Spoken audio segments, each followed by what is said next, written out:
ज़ीशान साहिब पूछते हैं कि हमारे एक रिश्तेदार की कब्र बारिश की वजह से बैठ गई है।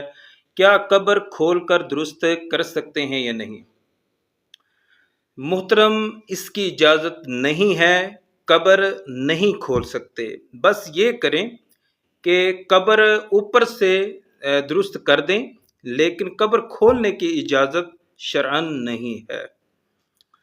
एहसान साहिब पूछते हैं कि हमारे एक भाई ने तवाफ़े काबा के दौरान चौथे चक्कर में दाएं कंधे को छुपा लिया।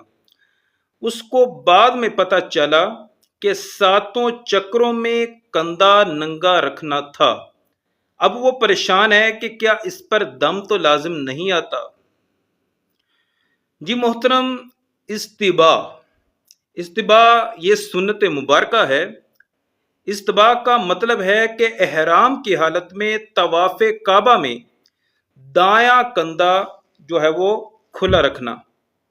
चादर को दाएं कंधे के नीचे से बाएं कंधे पर डाल दी जाए। इस तरह दायां कंधा खुला रहेगा। यह सातों चक्रों में सुन्नत है। अगर कोई नहीं करता वो गुनाहगार है, तौबा करनी चाहिए, लेकिन उस पर दम लाजिम नहीं होगा।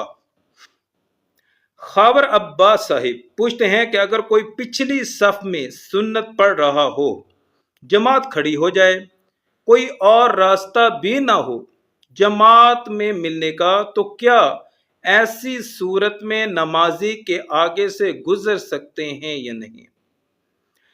नहीं मोहतरम, ये गुनाह कबीरा है। नमाजी के आगे से नहीं गुजर सकते। अगर रकत भी छूट रही हो तब भी आप नमाजी के आगे से जो है वो नहीं गुजर सकते। इसकी बिल्कुल इजाज़त नहीं है।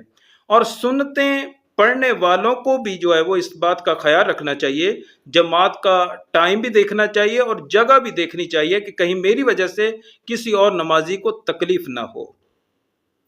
सुहेल रजा साहिब पूछते हैं कि मुसाफिर की नमाज इशा रह जाए, सफर में रात 1 बजे घर में पहुंच जाए, तो क्या अब ये नमाज इशा पूरी पड़ेगा या कसर, क्योंकि इशा की नमाज का वक्त अभी मौजूद है?